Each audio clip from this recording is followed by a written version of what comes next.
Manuel vient voir Clara sur le plateau de télévision et lui donne des éclaircissements par rapport à la mort d'Ignacio. Il lui parle de tous les dégâts qu'Ignacio avait causés avant sa mort. Pendant ce temps, Santiago est dehors avec Renata et ses filles pour attendre de savoir ce que Manuel est en train de dire à Clara.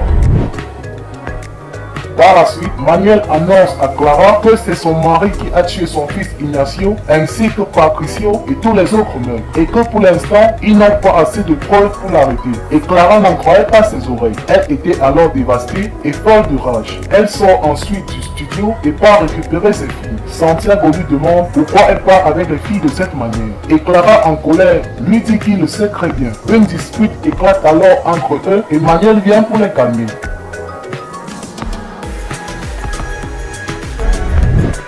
Arrivée à la maison, Clara informe à Renata et ses filles que c'est leur père qui a tué Ignacio. Et ses filles lui disent qu'elle ne la croit pas, qu'elle dit tout cela pour discréditer leur père à leurs yeux. De son côté, Santiago a été interpellé par la police et ils lui disent qu'ils sont au courant qu'il est un trafiquant de drogue et qu'ils sont aussi au courant des différents meurtres qu'il a pu commettre, notamment celui de son fils Ignacio. Et Santiago, tranquille, leur dit qu'ils n'ont aucune preuve de ce qu'ils avancent. Clara, couchée dans sa chambre, reçoit la visite de sa sœur Renata. Renata lui avoue que lorsqu'elle était petite, Santiago avait essayé d'abuser d'elle quand elle était en train de prendre son bain. Et Clara, tout en pleurs, se demande que c'est finalement quel genre d'homme elle a épousé.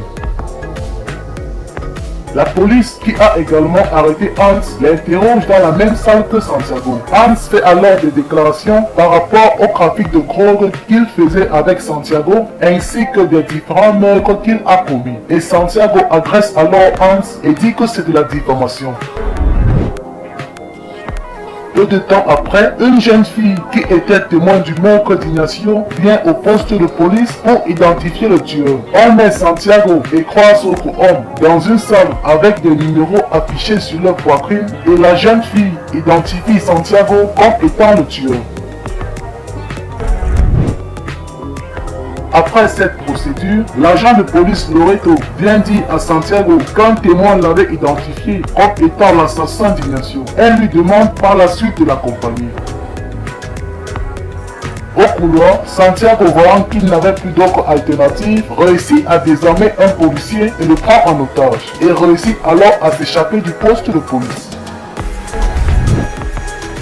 Loreto appelle Clara pour l'informer qu'ils avaient arrêté Santiago, mais que celui-ci avait réussi à s'échapper. Elle demande à Clara que si Santiago tentait d'entrer en contact avec elle, qu'elle fasse tout son possible pour la retenir et qu'elle la prévienne.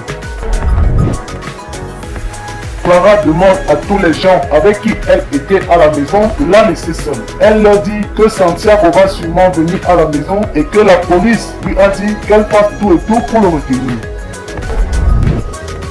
Comme prévu, Santiago appelle Clara pour lui dire qu'il faut qu'il discute. Et Clara lui dit qu'elle est à la maison, qu'il pouvait passer.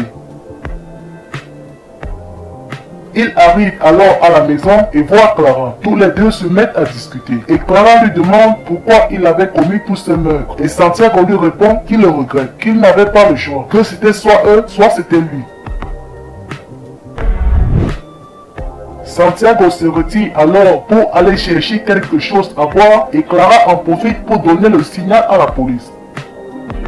La police arrive à la maison et Santiago prend Clara en otage. Pendant un court instant, il tire sur le copain de sa fille et des échanges de coups de feu eurent alors lieu. Santiago de son côté prend également une balle, mais ne meurt pas. Il est alors arrêté et conduit au poste de police. Clara remercie Manuel pour toute l'aide qu'il lui a apportée et reste prendre soin de ses filles.